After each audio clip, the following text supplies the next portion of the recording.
യുവജനതയെ അനീതികളിൽ നിന്നും അക്രമങ്ങളിൽ നിന്നും അകറ്റി ഒരു ലഹരി വിഷവിമുക്ത ഭാരതം സൃഷ്ടിക്കുവാൻ ഉത്തരവാദിത്തപ്പെട്ട ഒരു പോലീസ് ഓഫീസറാണ് ഞാൻ.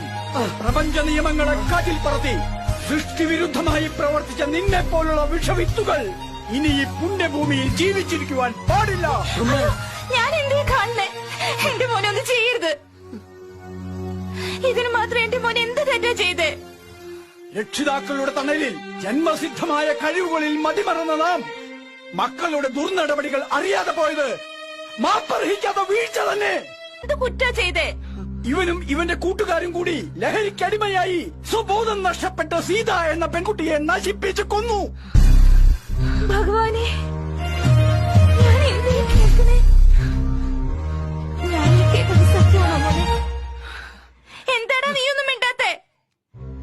മനസ്സോട്ട് പോലും എന്റെ പൊന്നുമോനെ വേദനിപ്പിക്കാത്ത രക്ഷിതാക്കളായിരുന്നില്ലേ ഞങ്ങൾ? നിന്റെ വളർച്ചയിലും ഉയർച്ചയിലും അഭിമാനം പൂണ്ടിരുന്ന ഞങ്ങളെ കൊന്നിട്ട് ഈ ക്രൂരകൃത്യം ചെയ്യാമായിരുന്നില്ലേ മോനെ നിനക്ക്? നിൽക്കവിടെ. എന്തുണ്ടായെന്ന് അമ്മയ്ക്കറിയണം, അല്ലാതെ വിടില്ല നിന്നെ ഇവിടെ. എന്നെ വിട്, വിടാനാ പറഞ്ഞേ. എടാ തൊട്ടുപോകേ.